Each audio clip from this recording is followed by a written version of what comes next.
A grandfather. A kidnapping. $1 million ransom. Big Jake was supposed to be John Wayne's comeback western, a film where he'd ride alongside his real sons and show Hollywood he still had it. Instead, it became one of the most troubled productions of his career. Wayne was dying of cancer and hiding it from everyone. His son Patrick hated him. Richard Boone showed up drunk most days. A dog killed another dog on set.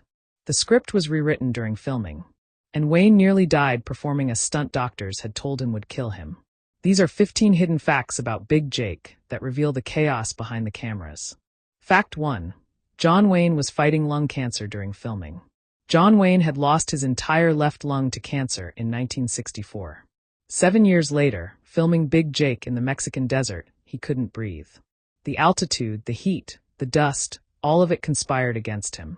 He'd do a scene, walk off camera, and collapse against a wall gasping for air. The crew pretended not to notice. Wayne pretended he was fine. His doctors had told him not to do the film. The physical demands were too much for a man with one lung. Riding horses at elevation would strain his cardiovascular system dangerously. The desert heat would make breathing even harder. Wayne told them he didn't care. He'd made westerns his entire career. He wasn't going to stop because breathing was difficult. The production hired a full-time medical team that traveled with Wayne everywhere. Between takes, he'd use an oxygen tank hidden behind set pieces. The other actors knew but said nothing. It was an open secret. Wayne was dying, and everyone was pretending otherwise because that's what Wayne wanted. Some days he couldn't film at all. He'd wake up unable to catch his breath, chest tight, heart racing. The production would shut down for the day, citing script revisions or equipment problems. But everyone knew. Wayne was fighting his body just to show up. Years later, Patrick Wayne admitted watching his father struggle was heartbreaking. He wanted to tell him to stop, to rest, to go home. But Wayne wouldn't have listened. He was proving something. Maybe to Hollywood. Maybe to himself. Maybe to death itself. He was proving he could still do this, even with one lung and cancer spreading through his body. Fact 2. Patrick Wayne hated working with his father. Patrick Wayne was John Wayne's son, but they weren't close. They hadn't been for years. Family gatherings were tense. Conversations were superficial. Patrick felt his father had never really known him, had been too busy being John Wayne to be a dad. Now they were forced to work together, playing a grandfather and grandson trying to rescue family, and the irony was brutal. Patrick later said every scene felt like therapy gone wrong. They'd rehearse a moment about family loyalty while barely able to make eye contact. They'd film a scene about a grandfather's love while Patrick seethed with resentment about his actual childhood. The cameras captured a relationship that looked warm on screen while the reality behind the cameras was cold silence. The fights were constant. Wayne would give Patrick direction on how to play a scene. Patrick would ignore it, doing it his own way. Wayne would explode, telling him he didn't know what he was doing. Patrick would fire back that maybe if Wayne had spent more time being a father instead of a movie star, he'd have earned the right to give advice. The crew dreaded their scenes together. The tension was suffocating. Director George Sherman tried mediating, but he was caught between a legendary star and that star's angry son. He mostly stayed out of it, letting them work through whatever dysfunction they brought to set each day. The relationship on screen works because the actors weren't acting. When Wayne's character talks about regret, about time wasted, about wanting to make things right with family, that's real regret bleeding through. When Patrick's character responds with cold distance, maintaining walls, that's real distance. The film accidentally captured genuine family dysfunction and called it a performance. Fact 3. Richard Boone showed up drunk most days.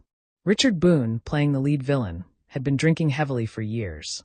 By 1971, he was in the late stages of alcoholism. He'd show up to set at 6 a.m. already drunk, maintain a careful buzz through lunch, then get sloppy by afternoon.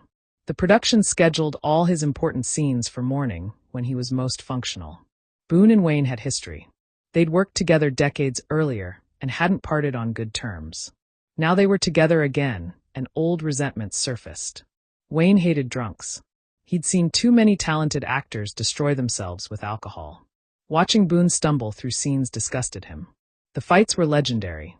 Wayne would smell alcohol on Boone's breath and refuse to work. Boone would tell Wayne to mind his own business. The crew would evacuate while two Hollywood legends screamed at each other.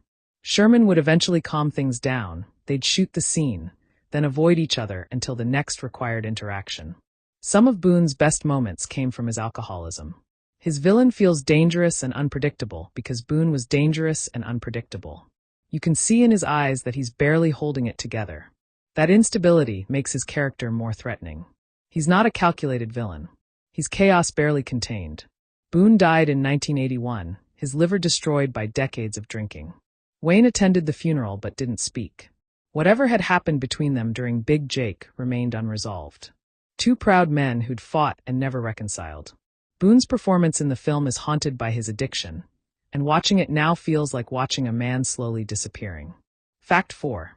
The dog playing dog killed another dog on set.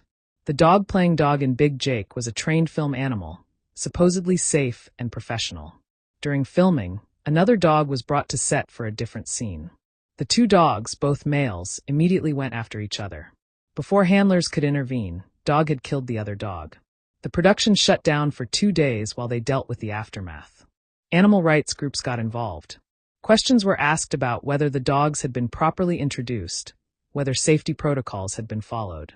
The production insisted everything had been done correctly, that it was a tragic accident. The dog playing dog was nearly removed from the film. Insurance companies didn't want the liability. Handlers argued the dog was safe with humans, that the aggression was dog-to-dog specific. They promised no other dogs would be on set. The production agreed and dogs stayed. Wayne, surprisingly, defended the dog. He said animals were animals, they had instincts, and sometimes those instincts were violent. He'd seen worse. The dog had done nothing to any human. He was keeping it. The studio backed down because Wayne was John Wayne, and you didn't argue with John Wayne about dogs. The incident hangs over the film now. Every scene with dog carries the knowledge that this animal killed another animal. It's uncomfortable. The loyal companion on screen was capable of lethal violence off screen. Life and performance colliding in ways nobody wants to think about. Fact 5. The entire third act was rewritten during filming. The original script had a complex finale involving multiple betrayals and character reversals. 2 weeks before filming the climax, George Sherman realized it didn't work. The pacing was wrong. The emotional beats weren't landing. The whole thing felt contrived and unsatisfying. He called an emergency meeting with Wayne and the writers. They needed to completely rethink the ending. Wayne suggested simplifying it. Strip away the complexity. Make it a straightforward shootout between good and evil. Clean. Simple. Classical Western. The writers rewrote the entire third act in 4 days. New scenes. New dialogue. New character arcs. The production had to scramble to adjust. Sets that had been built for the original ending were now useless. Locations had to be changed. The shooting schedule was thrown into chaos. Some actors never saw the new pages until the morning they filmed. They'd show up, get handed revised scenes, and have to perform them immediately. Patrick Wayne later said he had no idea how his character's arc ended until he was literally filming it. The improvised ending works better than the original plan. It's lean and efficient. The shootout is brutal and quick. The emotional resolution feels earned. Sometimes creativity under pressure produces better results than careful planning. But at the time, it felt like disaster. A production already troubled was now rewriting itself on the fly. Fact 6. Maureen O'Hara had a secret health crisis. Maureen O'Hara appears briefly as Wayne's estranged wife. She shot all her scenes in 3 days, then immediately left production. The official story was she had other commitments. The truth was she was dealing with a serious health crisis she'd hidden from everyone. O'Hara had been experiencing severe abdominal pain for months. Doctors suspected cancer but hadn't confirmed it. She agreed to do Big Jake as a favor to Wayne, their friendship going back decades. But she was in constant pain during filming, taking pills to make it through scenes. Between takes, she'd retreat to her trailer and cry from the pain. The makeup team would fix her face, she'd return to set, and she'd perform like nothing was wrong. Wayne never knew. She didn't want him to worry, especially given his own health struggles. It turned out not to be cancer. O'Hara had severe endometriosis that required surgery. She recovered, but during Big Jake, she thought she was dying. Her performance carries that weight. When she tells Wayne's character she's worried about their grandson, she's not acting. She's genuinely afraid. Her own mortality was staring her in the face. The reunion between Wayne and O'Hara on screen is their last collaboration. They'd made multiple films together, their chemistry legendary. Watching them together in Big Jake, both secretly fighting health battles, both pretending to be fine, both knowing this might be their final goodbye, it's devastating. The subtext is everything they're not saying. Fact 7. Wayne was hospitalized after a stunt gone wrong. There's a scene where Wayne's character fights multiple men. Wayne insisted on doing it himself despite being 64 with one lung. The stunt coordinator designed it carefully, minimizing physical risk. But during filming, Wayne got caught wrong, took an elbow to the chest, and went down hard. He couldn't breathe. Not the usual struggle, but genuine medical emergency. His one lung wasn't working. His face turned blue. The on-set medical team rushed in with oxygen. They wanted to call an ambulance. Wayne refused initially, trying to tough it out. Then he passed out. They airlifted him to a hospital in Mexico City. He spent a week there, his lung inflamed, his body in crisis. The production shut down completely. Insurance companies prepared to cancel everything. Wayne's family was notified, told to prepare for the worst. Wayne recovered against odds. His body, already compromised, had taken trauma it couldn't handle and somehow survived. Doctors told him he was done. No more stunts. No more physical films. He'd pushed his luck too far. Wayne thanked them, signed himself out against medical advice, and returned to set a week later to finish the film. The footage of the fight is in the movie. You can see Wayne struggling. You can see he's in pain. You're watching a man pushing his body past its limits, and the discomfort is real. It shouldn't have been filmed. It should have been stopped. But Wayne wouldn't stop, and nobody could make him. Fact 8. The Mexican government threatened to shut down production. Big Jake filmed in Durango, Mexico, using local crew and extras. The production was supposed to employ hundreds of locals and inject money into the economy. But conflicts arose immediately. The production wasn't paying promised wages. Working conditions were poor. Local workers complained to authorities. The Mexican government investigated and threatened to revoke filming permits. The production was violating labor laws, they said. If conditions didn't improve, Big Jake would be shut down and the crew would be deported. The studio panicked. Negotiations were tense.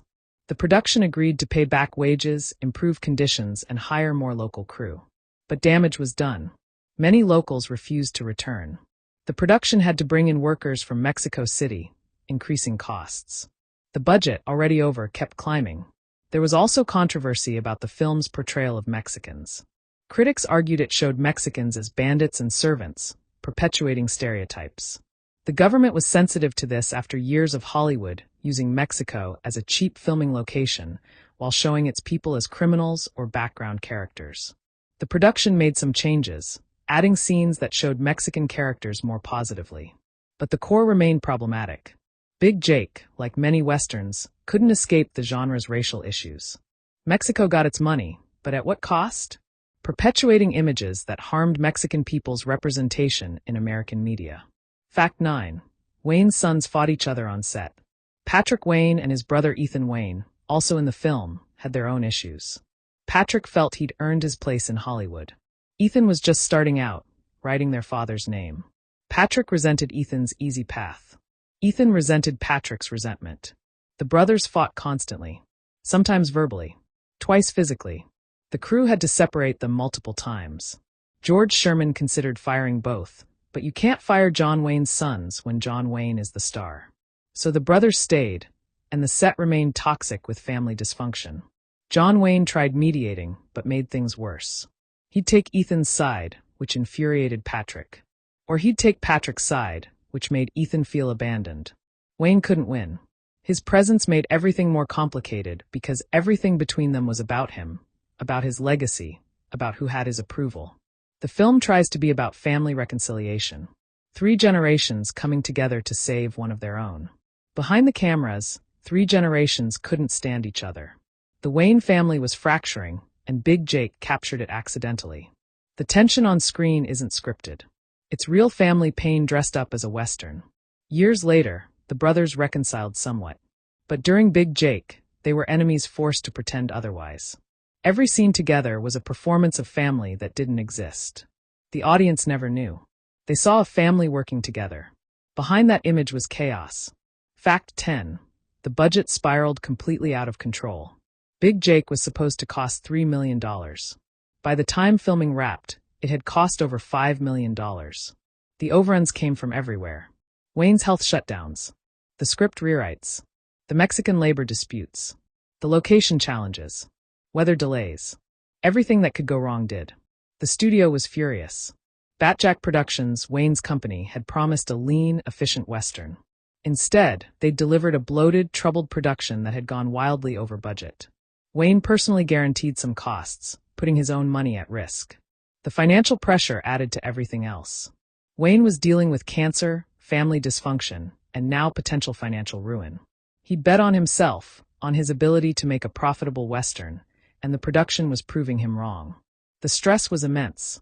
The studio considered pulling the plug multiple times. Only Wayne's reputation kept them invested. He'd made them money for decades. They had to trust he'd do it again. But the trust was wearing thin. This was Wayne's last chance to prove he could still carry a film.